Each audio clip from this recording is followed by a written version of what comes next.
How to fix Instagram highlight loading problem. So what you have to do, guys, is very simple. Just open the settings on your phone. If you have Android or even iOS, go to the apps manager and then go to the apps again right here.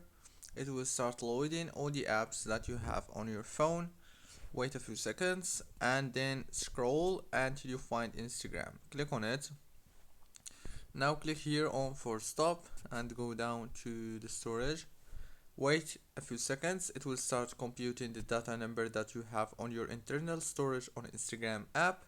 After it get finished the computing, then you will have to click here on this option. It's called clear data, and then go down here and click on clear cache.